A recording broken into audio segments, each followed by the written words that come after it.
नमस्कार, बहुत स्वागत है आप सभी का। मैं आपके साथ प्रियंका राय। मारो राजस्थान में सबसे पहले बात करौली कांड की, जिसमें रोज नए खुलासे हो रहे हैं। फिर बात होगी खौफ के वे 2 घंटे की, साथ ही बात होगी एक ऐसे हॉस्पिटल की जो कि चपरासी के भरोसे चल रही है, और आखिर में दिखाएंगे कैसे महामारी के बाद महंगाई ने लोगों का जीना मुहाल कर रखा है।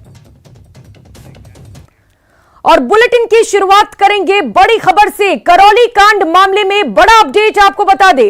कल कर्फ्यू में 2 घंटे तक छूट का फैसला लिया गया है। सुबह 9 बजे से 11 बजे तक छूट दी जाएगी। छूट के दौरान आवश्यक वस्तुओं की खरीदारी कर सकते हैं। रसद विभाग और होलसेलर द्वारा सप्लाई की जाएगी। 2 व्हीलर और 4 व्हीलर का प्रयोग वर्जित रहेगा। सुरक्षा के भी चाक चौबंद इंतजाम किए जाएंगे।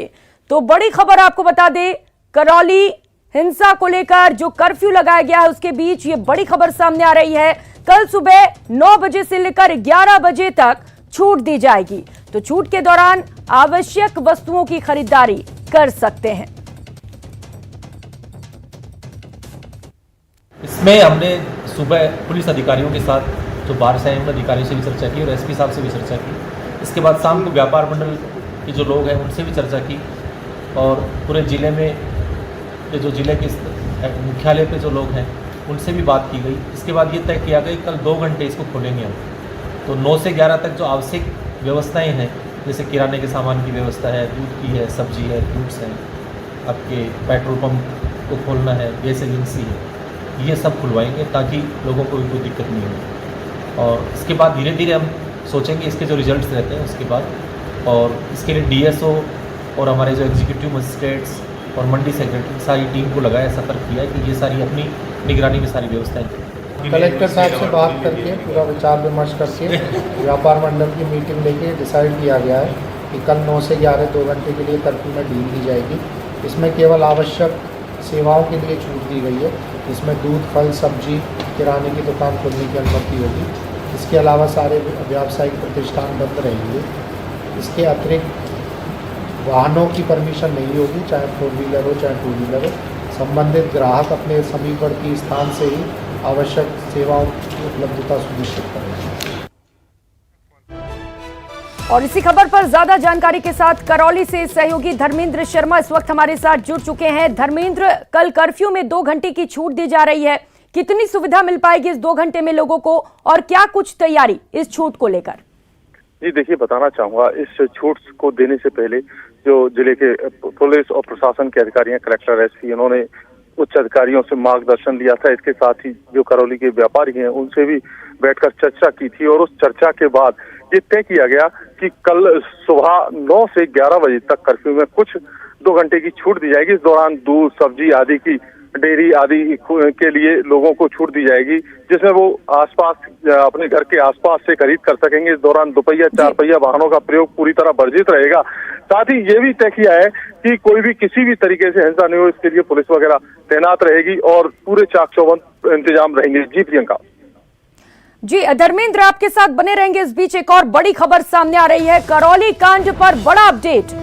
22 आरोपियों को कोर्ट में पेश किया गया। 20 आरोपियों को न्यायिक हिरासत में भेज दिया गया है। 2 आरोपी को 2 दिन की पुलिस रिमांड पर भेजा गया है। 36 लोगों के खिलाफ आपको बता दें कि नामजद एफआईआर दर्ज किया गया है। बाकी 14 आरोपियों की तलाश लगातार जारी है।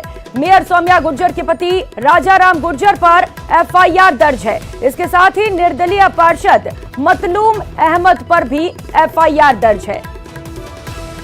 और धर्मेंद्र सहयोगी लगातार हमारे साथ जुड़े हुए हैं। धर्मेंद्र, तमाम आरोपी अभी भी फरार हैं, क्या कहना है पुलिस का, कब तक इनकी गिरफ्तारी हो पाएगी? जी देखिए, आज बताना चाहूंगा जो पुलिस ने 22 लोगों को गिरफ्तार किया था, उन्हें सीजीएम न्यायालय में पेश किया गया, जहां से 20 को न्यायिक हिरासत में भेजा गया है, जबकि 2 सलमान और जियाउद्दीन को 2 दिन के पुलिस रिमांड पर सौंपा गया है। साथ ही जो शेष अन्य आरोपी हैं, जिनमें पूर्व सभापति राजाराम गुर्जर और आज वर्तमान में निर्दलीय पार्षद मतलूब अहमद सहित जो 14 अन्य आरोपी हैं, उनकी गिरफ्तारी के लिए पुलिस टीम गठित कर दी गई है और लगातार उनकी तलाश की जा रही है। साथ ही बताना चाहूंगा जो मतलूब अहमद आरोपी हैं, उसके घर पर आज पुलिस ने सर्च अभियान चलाया था, जहां काफी संख्या में डंडे, लाठी और पत्थर मिले हैं और पुलिस लगातार उनके सर्च अभियान चला रही है। जी प्रियंका। धर्मेंद्र, 2 लोगों को 2 दिन के पुलिस रिमांड पर भी भेजा गया है, क्या उनसे पूछताछ जारी, अभी और भी खुलासे हो पाए हैं? जी बताना चाहूंगा प्रियंका, 2 लोग हैं सलमान और जियाउद्दीन, जिनको 2 दिन के पुलिस रिमांड पर भेजा गया है।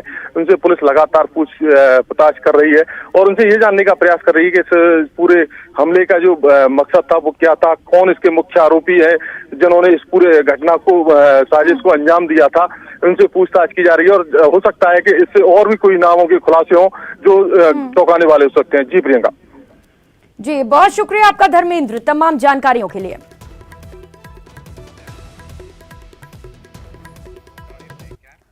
और चलिए अब बात प्रशासन के उन खामियों की जिससे करौली जल उठी। बाइक रैली में 600 से 7 लोग सवार थे, लेकिन पुलिस वाले सिर्फ 40। पुलिसकर्मी रैली के साथ साथ चलने की बजाय आगे पीछे क्यों चल रहे थे? एसपी और प्रशासनिक अधिकारी रैली के साथ नहीं थे। डिप्टी एसपी के भरोसे इस रैली को छोड़ दिया गया था। शांति समिति की बैठक थाने में हुई थी, फिर भी हिंसा कैसे हो गई, ये बड़ा सवाल है। छतों की निगरानी के लिए ड्रोन क्यों नहीं था? क्योंकि कैला देवी में ये ड्रोन लगा हुआ था और संदिग्ध लोगों को पाबंद नहीं किया गया, जबकि मामला संवेदनशील था। ये तमाम सवाल न्यूज़ 18 राजस्थान उठाता है। तमाम खामियां प्रशासन की वो आपको बता रहे हैं। आखिर करौली हिंसा क्यों हुआ? डीजे की परमिशन नहीं थी तो फिर रैली में आगे आगे क्यों चलने दिया गया? तो ये तमाम अहम सवाल हैं।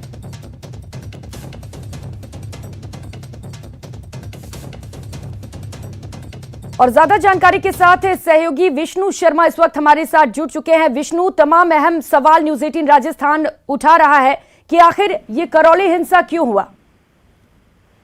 देखिए, जो करौली जो हिंसा है उसका आज जो है 5वां दिन है। 2 अप्रैल को ये घटना हुई थी, उसके बाद आज 5 दिन बीत चुके हैं। इंटरनेट बंद है, कर्फ्यू लागू है और आप इश्यू को देखते हुए समझ सकते हैं कि जो तनाव की जो है वो बना हुआ है। हिंसा भले ही काबू में आ चुकी है लेकिन तनाव बरकरार है। पुलिस फोर्स को यथावत वहां पर डिप्लॉय जो है कर रखा है और इसी से हम देख सकते हैं कि तनाव जो है वहां पर मामला कैसा गंभीर है। और जब बात उठती है, अभी तक प्रशासन ने जो है अभी तक यही कहा है कि रैली के दौरान ऐसी नारेबाजी की गई, सामने वाले पक्ष को उकसाया गया और उसके बाद वहाँ पथराव शुरू हो गया। लेकिन प्रशासन जो है वो पूरे मामले में जो खुद जो है वो बस्ताबाज नजर आ रहा है। अगर बात करें रैली की, अगर उनको पता था कि रैली में जो है यदि उत्तेजक जो है और भड़काने वाली नारेबाजी हो रही है तो फिर उसको रोका क्यों नहीं गया? यदि डीजे की परमिशन नहीं थी तो फिर क्यों डीजे आगे चलने दिया? ऐसे तमाम सवाल है। उसके अलावा देखिए, जब इस तरह की रैलियां वहां से गुजरती है, उसको रूट को परमिशन दिया जाता है तो सबसे पहले यह देखा जाता है कि क्या वह जगह जो है संवेदनशील तो नहीं है। यदि वो जगह जो है वो रूट यदि संवेदनशील है तो रैली का जो रूट है प्रशासन को बदलना चाहिए था। जी, प्रशासन बहुत को शुक्रिया आपका विष्णु तमाम जानकारियों के लिए। उधर करौली हिंसा पर बीजेपी फिर से हमलावर है। हिंसा में घायल लोगों से मिलने आज गुलाब चंद कटारिया पहुंचे। उनके साथ बीजेपी विधायक अशोक लाहौटी भी थे। कटारिया ने कहा कि सरकार ने तुष्टीकरण की सारी हदें पार कर दी हैं। पुलिस के फेलियर को छिपाने की कोशिश हो रही है। उन्होंने सभी आरोपियों के तुरंत गिरफ्तारी की मांग की है। कटारिया ने कहा कि मुझे राजस्थान पुलिस पर भरोसा है। सरकार पुलिस को फ्री हैंड दे तो पुलिस सही कार्रवाई करेगी।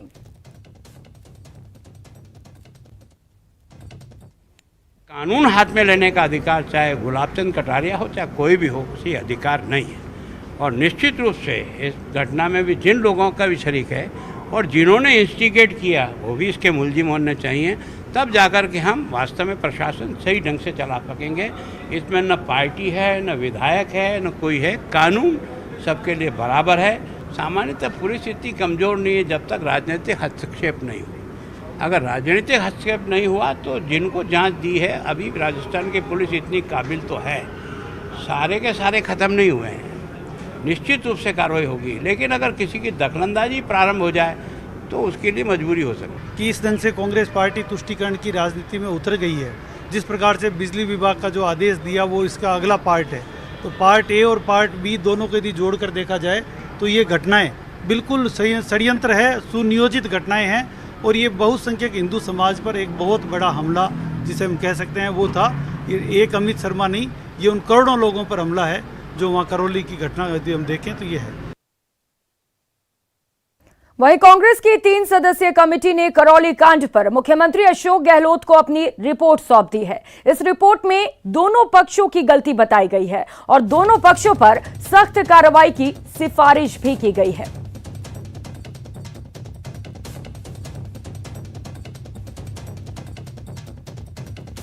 देखी है, सब तरह की नीति देखी है, राजनीति देखी, चाणक्य नीति देखी, धर्म नीति देखी, हर नीति देखी, लेकिन मैंने दंगा नीति बीजेपी से ही सीखी है। तो बीजेपी ने पूरे देश में रोड मैप तैयार कर लिया कि कुछ नहीं करना, चाहे कुछ भी हो जाए, दंगे कराओ।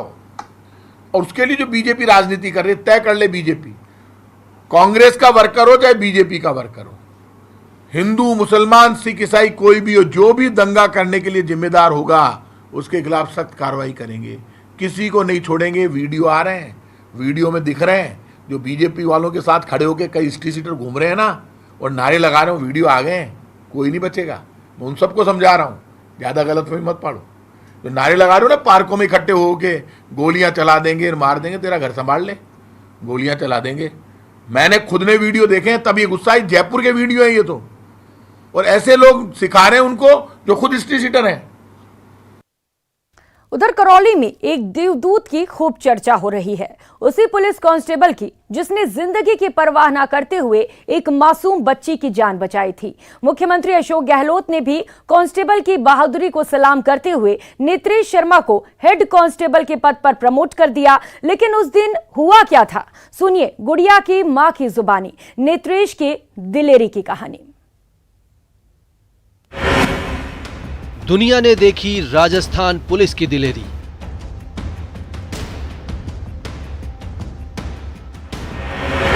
हिंदुस्तान ने देखी राजस्थान पुलिस की जांबाजी।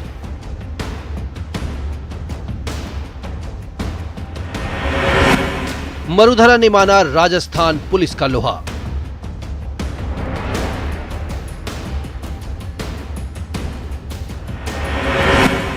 नेत्रेश की जांबाजी को दुनिया का सलाम।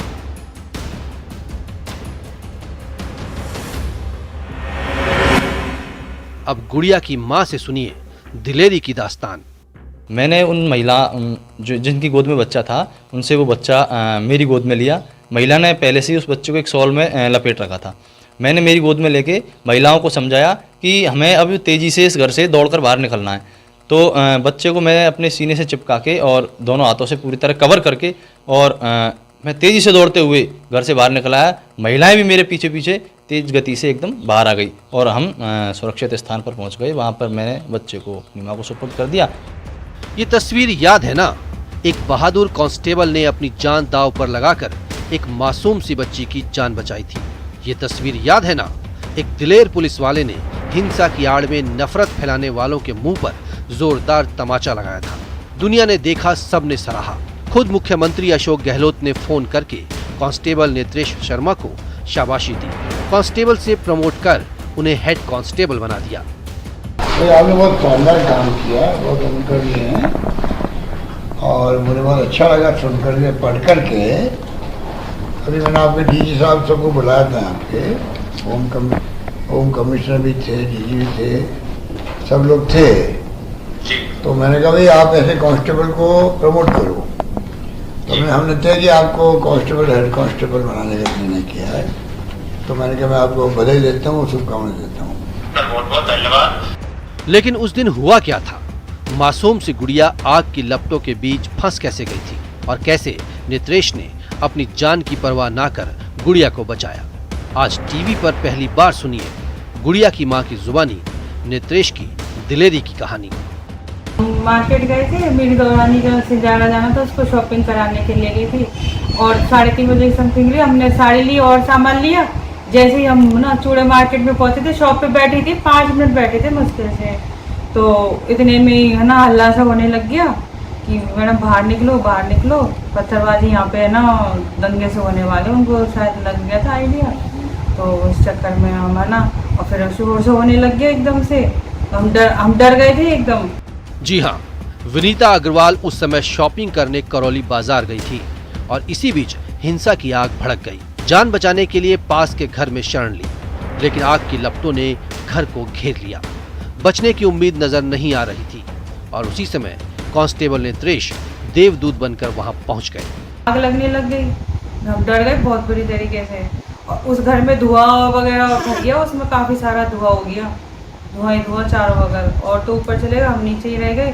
फिर बाद में काफ़ी देर तक खड़े रहिए, फिर थोड़ा मामला से शांत हुआ। फिर वो किसी को आवाज़ दी, ऐसे पुलिस वाले आ गए थे ना, तब जाके हमने उन्हें बुलाया। तब वो पुलिस वाले भैया आए, तो उन्होंने वो भाभी वो तो चले गए, मेरी गोदी में क्या पीऊ थे, तो मैं वहीं डर की वजह से वहीं खड़ी रह गई, मेरी हिम्मत ही नहीं पड़ी आगे निकलने की। तो वो पुलिस वाले भैया ने वो पीयू को पकड़ा एकदम जल्दी से, उन्होंने बाहर निकाला। एक ने मेरा हाथ पकड़ के मुझे बाहर के फिर मैं भाग कर वहाँ से निकले थे। विनीता को नेत्रेश जैसे पुलिस वालों पर नाज है। वो कहती हैं, जब तक राजस्थान पुलिस में नेत्रेश जैसे जांबाज हैं, हम सुरक्षित हैं। करौली सुरक्षित है, मरुधरा सुरक्षित है। करौली से न्यूज़ 18 राजस्थान के लिए धर्मेंद्र की रिपोर्ट। और यहाँ रुकेंगे एक छोटे से ब्रेक के लिए। ब्रेक के बाद देखिए कैसे देवा गुर्जर हत्याकांड की जांच करेगी SIT.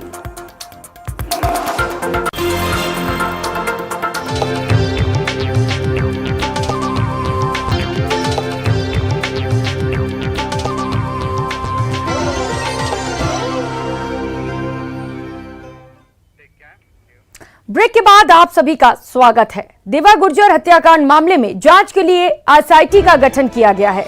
Kota city SP Kesar Singh Shekhawat के सुपरविजन में 5 सदस्यीय टीम गठित की गई है। एएसपी पारस जैन को जांच अधिकारी बनाया गया है। ASP Ram Kalyan, DSP Amar Singh, cyber cell ASI Pratap Singh भी टीम में शामिल है। डीजीपी से अनुमोदन के बाद एडीजी अशोक राठौर ने आदेश जारी किए हैं। आपको बता दें कि चित्तौड़गढ़ के रावत भाटा में मंगलवार को 1 दर्जन से अधिक बदमाशों ने सैलून में घुसकर देवा गुर्जर की हत्या कर दी थी। और ज्यादा जानकारी के साथ इस वक्त सहयोगी योगेश हमारे साथ जुड़ चुके हैं। योगेश, एसआईटी का गठन कर दिया गया है, क्या लगता है जल्द ही न्याय मिल जाएगा देवा गुर्जर को?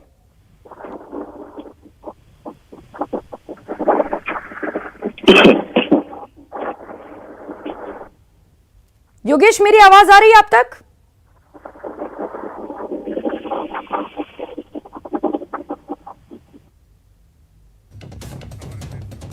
चलिए, फिलहाल योगेश से हमारा संपर्क नहीं हो पा रहा, फिर से कोशिश करेंगे। लेकिन ये बड़ी खबर इस वक्त की आपको बता रहे हैं, एसआईटी का गठन किया गया है।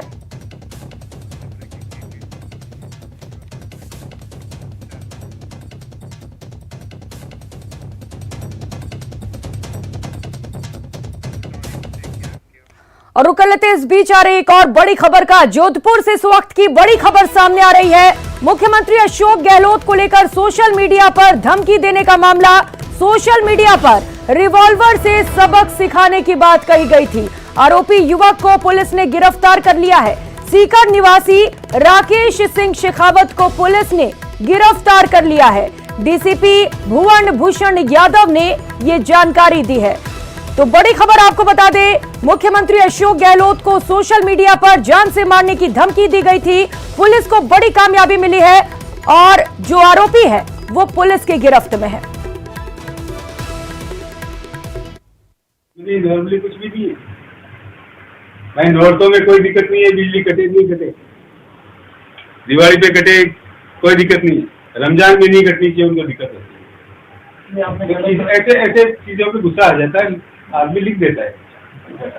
इंटेंशन नहीं था था यही मारने की इच्छा थी या खाली मारने की इच्छा तो इच्छा थी आपकी। हथियार होता तो मार हथियार होता तो पहुंचता कहाँ।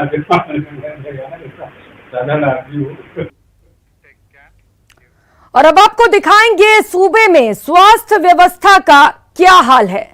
तो ये तस्वीरें आपको दिखाएंगे, युवक जहां पर दर्द से छटपटा रहा है। देख लीजिए किस तरीके से युवक दर्द से छटपटा रहा है और देखने सुनने वाला कोई नहीं है। अब जरा देखिए, इस शख्स को हाथों में इंजेक्शन लगा है। बुजुर्ग है तो जाहिर तौर पर अनुभव तो होगा ही, दर्द देखा नहीं गया तो फौरन इंजेक्शन लगा दिया। लेकिन आप हैरान रह जाएंगे, अपना सर पीट लेंगे ये जानकर कि इंजेक्शन देने वाला कोई डॉक्टर नहीं बल्कि अस्पताल का चपरासी है। दरअसल बडलियास बरुंधनी मार्ग पर धौला भाटा के पास एक तेज रफ्तार ट्रेलर ने बाइक को टक्कर मार दी। हादसे में एक युवक घायल हो गया। मौके पर मौजूद लोग उसे अस्पताल लेकर गए, लेकिन न डॉक्टर मिला और न ही नर्सिंग स्टाफ। लोग तब तक हैरान रह गए जब अस्पताल के चपरासी शंकर लाल शर्मा ने ही घायल को इंजेक्शन लगा दिया। घटना भीलवाड़ा के बडलियास कस्बे की है। अब अधिकारी पूरे मामले की जांच की बात कह रहे हैं। तो मामला संज्ञान में आया है और मैंने डिप्टी सीएमएचओ को इंक्वायरी बिठा दी है और अब इसकी जांच करवा रहे हैं। 3 दिन में वो रिपोर्ट सबमिट करेंगे हमें, और अगर दोषी पाया जाता है तो हम कार्रवाई करेंगे उसमें। नहीं, डॉक्टर जो है, देखिए जो CHC कोटड़ी है वहाँ पे पोस्ट वैकेंट है हमारी, तो हम रोटेशन से जो है डॉक्टर्स को कुछ टाइम के लिए लगाते हैं वहाँ पे। इस तरह से व्यवस्था बना चिकित्सा मंत्री जो आदेश था डेपुटेशन खत्म करने का, वो सब खत्म नहीं हुआ? नहीं, देखिए जहाँ है नहीं कोई व्यक्ति, अगर पद खाली है तो वहाँ पे तो व्यवस्था चलाने के लिए अपने को कर्मचारी कार्य व्यवस्था लगाना ही है। तो एक ही डॉक्टर को नहीं लगा रखा, मैं 6 डॉक्टर को रोटेशन से एक दिन के लिए 2-2 दिन के लिए वो लोग आते हैं और इस तरह से ड्यूटी करते हैं। और कर लेते हैं अगली खबर का। राजसमंद में कांकरोली में आयोजित गणगौर महोत्सव में पशु क्रूरता का मामला सामने आया है। यहां हरि गणगौर की शोभा यात्रा निकल रही थी। शोभा यात्रा में एक सफेद घोड़ी का डांस लोगों को मोहित कर रहा था, लेकिन इसके बाद एक युवक घोड़ी की पूंछ पकड़कर सड़क पर बैठ गया। वो घसीटते हुए करतब दिखाता रहा, लेकिन घोड़ी की पूंछ नहीं। इस दौरान दर्शक करतब पर मनोरंजन करते रहे। पुलिस वाले भी तमाशबीन बनकर करतब का मजा लेते रहे। घोड़ी 2 किलोमीटर तक 60 किलो के उस युवक का टॉर्चर झेलती रही। घोड़ी के साथ क्रूरता पर पुलिस और प्रशासनिक कर्मियों के सामने होती रही, लेकिन किसी ने इसे रोकने या टोकने तक की हिम्मत नहीं दिखाई। युवक घोड़ी की पूंछ पकड़ सड़क पर बैठ गया। वहीं एक अन्य युवक घोड़ी को नचाने लगा। घोड़ी की पूंछ कसकर पकड़े होने के कारण घोड़ी नाच भी नहीं पा रही थी, लेकिन युवक लोगों को करतब दिखाने के चक्कर में उसके साथ क्रूरता करता रहा।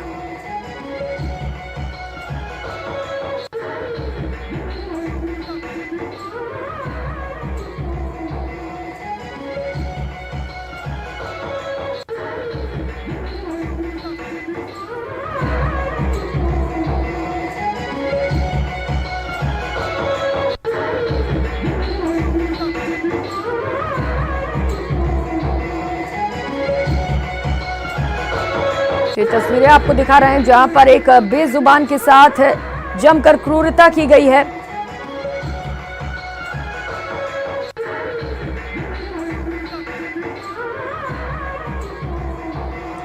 तो ऐसे में न्यूज़ 18 के तमाम अहम सवाल हैं। सवाल ये है, ये कर्तव्य है या क्रूरता का प्रदर्शन?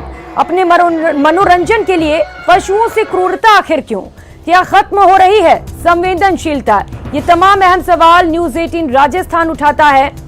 पुलिस प्रशासन के नुमाइंदे क्यों बन रहे हैं? तो ये तमाम अहम सवाल है। घोड़ी के साथ क्रूरता करने वालों पर आखिर कार्रवाई कब होगी? कब एक्शन लिया जाएगा? अपने मनोरंजन के लिए पशुओं से क्रूरता आखिर क्यों किया गया?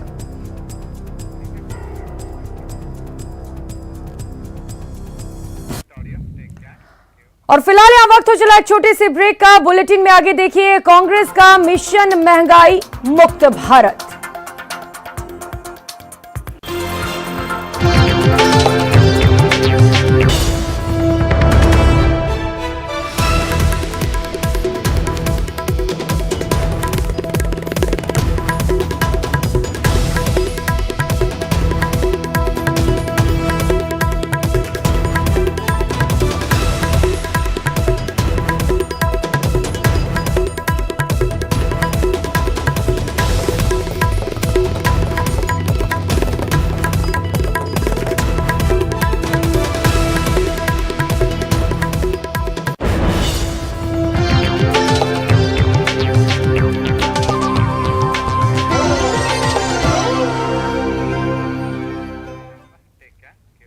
ब्रेक के बाद आप सभी का स्वागत है। खबरों में आगे बढ़ेंगे। महंगाई को लेकर कांग्रेस कल केंद्र सरकार के खिलाफ मोर्चा खोलेगी।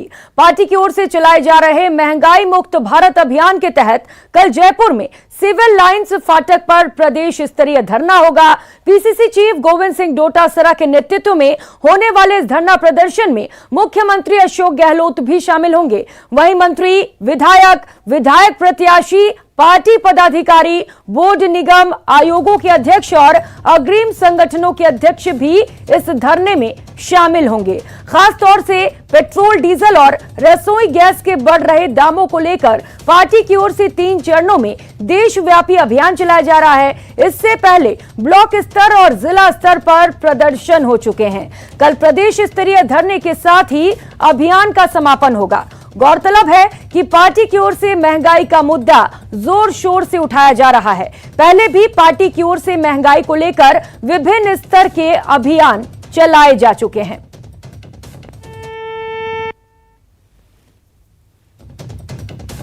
यहाँ प्रदर्शन पड़े बीजेपी आराम सद्बुद्धि आवे जदने आने सद्बुद्धि को आगे फर्क ही को नहीं पड़ रही है। कहीं के बिल्कुल नकटाई पर आ गया और इनके दिमाग में बैठ गई कि ये तो ऐसे ही चलेगा। और जिस ढंग से रोज रेट बढ़ा रहे हैं, इससे एक बात तो साबित हो गई कि बीजेपी ने तानाशाही के और ये मानकर चलना पाप की सारी हदें पार कर दी। इसीलिए लगातार आज भी रेट बढ़ी है पेट्रोल डीजल की।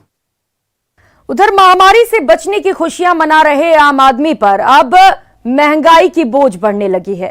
अप्रैल का महीना शुरू होने के साथ ही महंगाई का मीटर तेजी से दौड़ने लगा है। मौसमी सब्जियों की कीमतों में 30 से 40% तक का इजाफा हुआ है। लेकिन सबसे ज्यादा चौंकाया है नींबू के दाम ने। 50 रुपए किलो मिलने वाला नींबू अब 400 रुपए किलो की कीमत लांघने को तैयार है। देखिए मरुधरा पर अब महंगाई की मार। महामारी के बाद अब महंगाई की मार। ये गर्मी 2 महीने तो क्या माल महंगा रहता है। महंगा ही रहेगा अभी। और बाजार में जो तेल भाव वगैरह पेट्रोल बढ़ने से कोई फर्क पड़ा? पेट्रोल बढ़ने से बहुत फर्क पड़ा सर। सबसे ज्यादा फर्क तो पेट्रोल डीजल से ही पड़ा है मार्केट में। सब्जियों की कीमत में पेट्रोल डीजल का तड़का। महंगी हो रही है सब्जियां, बहुत ज़्यादा एक्सपेंसिव हो रखी है as compare to last month prices. मतलब हर चीज़ डबल रेट हो रही है। इवन पेट्रोल डीजल भी गवर्नमेंट ने महंगा कर रखा है। शहर शहर नींबू की कीमत से दांत हुए खट्टे। हालात ये हैं कि नींबू अब तक के सारे रिकॉर्ड तोड़ करके 400 रुपए किलो से ज्यादा निकल चुका है। बढ़ गया। जैसे नींबू 20 रुपए किलो 30 रुपए थे, आज 400 रुपए किलो मिल रहा है नींबू। 400 रुपए किलो? हाँ, 100 रुपए पाव बोल रहे हैं। तो क्या खाएगा इंसान? मरुधरा तेज गर्मी से तप रही है तो पेट्रोल डीजल की बढ़ती कीमत के बाद अब सब्जियों के दाम भी आग बरसाने लगे हैं।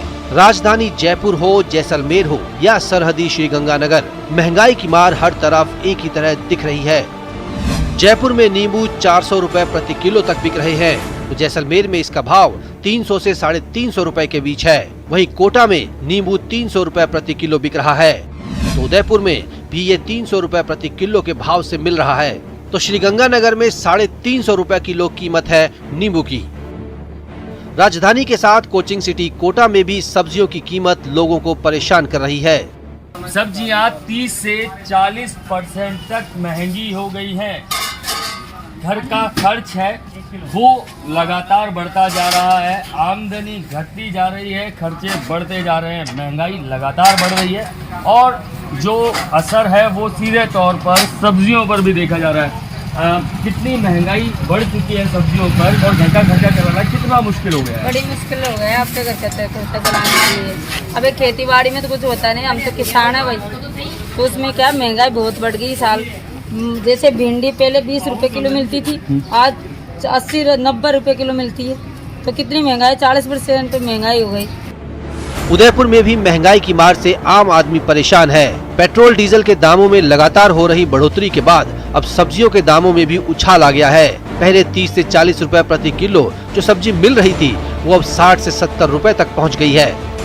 मौसम चक्र में बदलाव और उसके साथ में डीजल पेट्रोल की जो लगातार वृद्धि चल रही है उससे ट्रांसपोर्टेशन काफ़ी महंगा हो गया है। जो 4 से 5 रुपए किलो, 6 रुपए किलो हद से ज़्यादा ट्रांसपोर्टेशन होता था, आज वो 8 से 10 रुपए किलो तक हो गया है।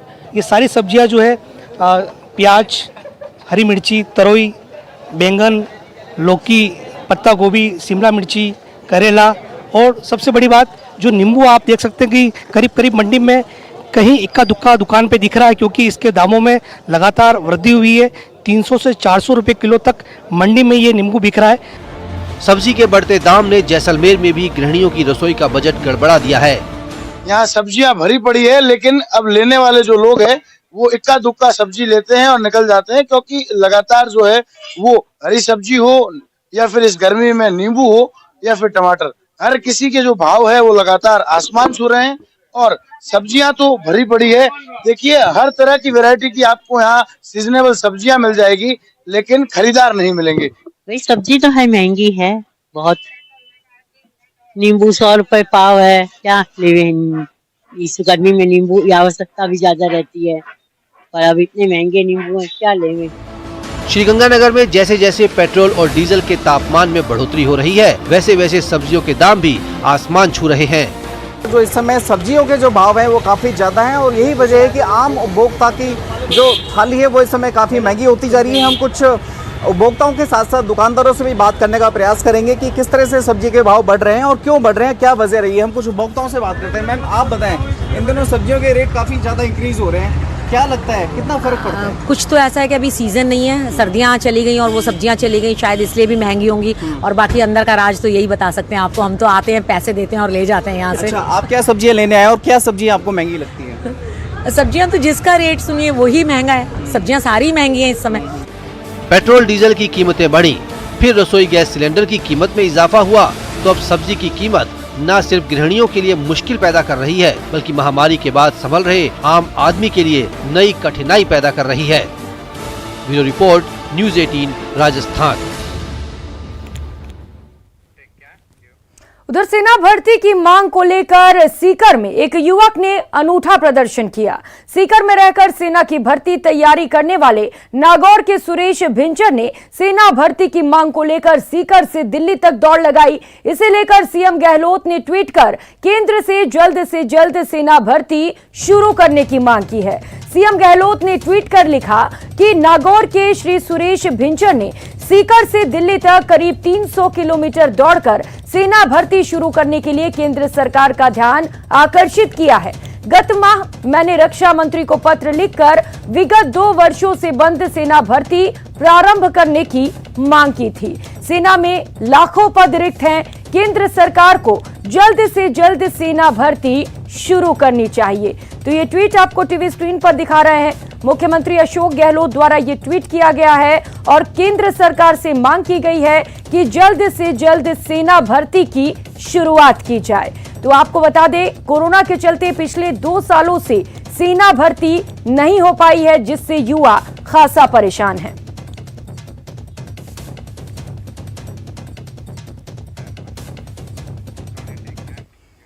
और अब बात गांधी दर्शन प्रशिक्षण शिविर समारोह समापन की। सीएम गहलोत सेंट्रल पार्क स्थित कनक भवन पहुंचे और गांधी प्रदर्शन प्रशिक्षण शिविर के समापन समारोह में शामिल हुए। बीकानेर संभाग का ये प्रशिक्षण शिविर था। मंत्री बीडी कल्ला और भंवर सिंह भाटी भी इस दौरान मौजूद रहे। शांति और अहिंसा निदेशालय और Mahatma Gandhi institute of government and social sciences के संयुक्त तत्वाधान में अनवरत रूप से इन प्रशिक्षण शिविरों का आयोजन किया जा रहा है, जिसमें गांधी दर्शन को लेकर जानकारी दी जा रही है। इससे पहले 5 संभागों के प्रशिक्षण शिविर आयोजित किए जा चुके हैं। मुख्यमंत्री ने प्रतिभागियों से चर्चा कर उनके अनुभवों को जाना। माननीय मुख्यमंत्री जी केवल इनके विचार सुनने आए थे कि आपने क्या प्राप्त किया ट्रेनिंग में। तो सब जो ट्रेनिंग्स थे उन्होंने अपने अपने विचार व्यक्त किए कि हमने गांधी जी को पढ़ा था कि वो गांधी जी कहाँ पैदा हुए, उनके माता पिता कौन थे, लेकिन गांधी दर्शन के बारे में, गांधी जी के विचारों के बारे में जो हमने प्रशिक्षण में सीखा वो हमारे जीवन में बहुत काम आएगा। और कुल मिलाकर फिर मुख्यमंत्री जी ने भी गांधी जी के जो विचार है, सत्य, अहिंसा, अपरिग्रह और जो परोपकार के कार्य उनके द्वारा किए गए थे, किन किन को जीवन में अपनाना है, इनके बारे में विस्तार से बताया। और महात्मा गांधी जी हमारे सबके आज की युवा पीढ़ी के लिए, वर्तमान समय में सभी के लिए प्रासंगिक है। गांधी जी के विचारों को जानना, गांधी जी का आज़ादी के आंदोलन में क्या योगदान रहा और गांधी जी किस प्रकार से जो समाज में व्याप्त बुराइयां हैं उनको दूर करने के लिए वो अपने से शुरू करते थे। तो इन तमाम बातों को लेकर के महात्मा गांधी दर्शन समिति के द्वारा पिछले 3 सालों से लगातार कार्यक्रम आयोजित किए जा रहे हैं। और रुक करेंगे अगली खबर का। करौली की घटना पर राज्यपाल कलराज मिश्र का बयान सामने आया है। उन्होंने बयान दिया है, ये दुर्भाग्यपूर्ण और निंदनीय है। जिस तरह से पथराव हुआ, मैं कह सकता हूं कि ये पूर्व नियोजित हो सकता है। इसकी जांच की जा रही है, सभी तथ्य सामने आएंगे। सरकार को सावधान रहना चाहिए और देखना चाहिए कि ऐसा दोबारा न हो। करौली पथराव पर राजस्थान सरकार के लिए ये ट्वीट सामने आया है।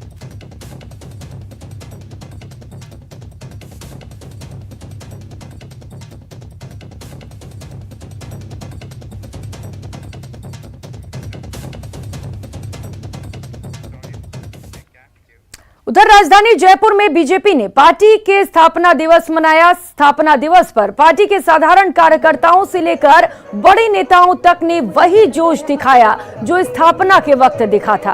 पीएम मोदी और राष्ट्रीय अध्यक्ष जेपी नड्डा भी इसमें शामिल हुए। तो राजधानी जयपुर में बीजेपी कार्यकर्ताओं की खुशी का ठिकाना नहीं था। पार्टी ने आज अगले साल होने वाले चुनाव के लिए जीत के इरादे भी जाहिर कर दिए। अगले साल होने वाले चुनाव में जीत की भूख का पार्टी कार्यकर्ताओं में जज्बा दिखाई दिया। परचम थामे और जोशीले नारों के साथ शोभा यात्रा निकाली गई, जिसमें हाथी भी आए तो अश्वमेध विजय का घोड़ा भी।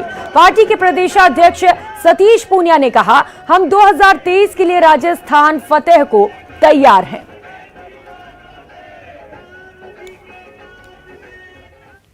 नहीं, लेकिन चुनाव अपने आप में एक ऐसा हथियार है जिससे हम जन कल्याण का रास्ता तय करते हैं।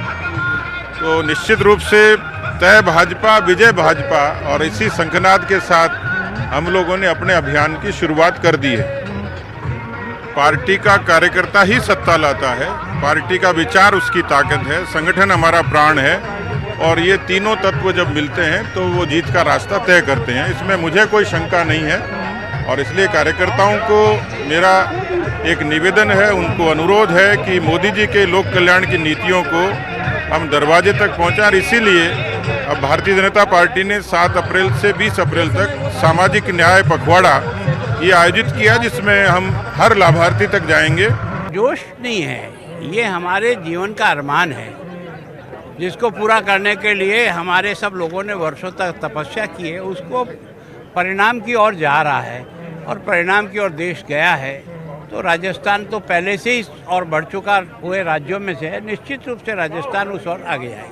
तो जोश और उत्साह के बीच बीजेपी के प्रदेश अध्यक्ष सतीश पूनिया ने एक तरह से चुनावी अभियान का आगाज कर दिया है। तमाम कार्यकर्ताओं से जुट जाने का आह्वान किया है और यकीन मानिएगा कि जिस तरह से जोश और उत्साह दिखाई पड़ रहा है, अगर यही बरकरार रहा तो 2023 में जंग कांटे की होगी। कैमरा पर्सन भवानी के साथ बाबूलाल धायल, न्यूज़ 18 जयपुर। और यहाँ रुकेंगे एक छोटे से ब्रेक के लिए, लौटेंगे फौरन।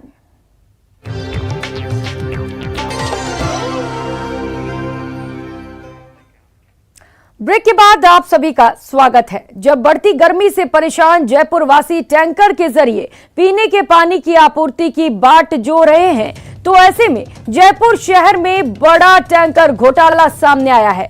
आरोप के मुताबिक जलापूर्ति में लगे टैंकरों पर जीपीएस लगाने वाली फर्म और टैंकर ठेकेदारों ने मिली भगत से फर्जी ट्रिप दिखाकर करीब 1 करोड़ का गड़बड़ झाला किया है। साल 2020 में शहर में अलग अलग सब डिवीजन में ये मामला सामने आने के बाद जलदाय विभाग ने जयपुर शहर के 8 डिवीजनों के 30 से ज्यादा जेईएन एईएन पर चार्जशीट की कार्रवाई की। तो जीपीएस फर्म और टैंकर सप्लायर ठेकेदार को डीबार करने की कार्रवाई की है। लेकिन आशंका जताई जा रही है कि ये खेल कहीं ज्यादा खतरनाक है। इसी आशंका को देखते हुए इस मामले की विजिलेंस से जांच के आदेश दिए गए हैं। वहीं इस मामले में जलदाय मंत्री महेश जोशी ने सख्त कार्रवाई की बात कही है। में किसी प्रकार की कोताही बर्दाश्त नहीं। जीपीएस लगाने का मतलब ही होता है कि हम सब चीज़ों की मॉनिटरिंग कर सकें, विभाग सारी चीज़ों की मॉनिटरिंग कर सके। लेकिन फिर भी कुछ गड़बड़ियाँ की शिकायत मिली है। हमने पेमेंट भी रोका है, पेनल्टी भी लगाने की बात कही है और पूरी तरीके से जांच करके जो भी दोषी होंगे उनके खिलाफ कार्रवाई। कठिन परिस्थितियों में काम करते हैं तो हम उनको प्रोत्साहित करते हैं, लेकिन फिर भी कई जगह ऐसे होता है कि काम लेट कर दिया, बहुत आवश्यक है लेकिन लेट हो गया या किसी में कुछ गड़बड़ हो गई।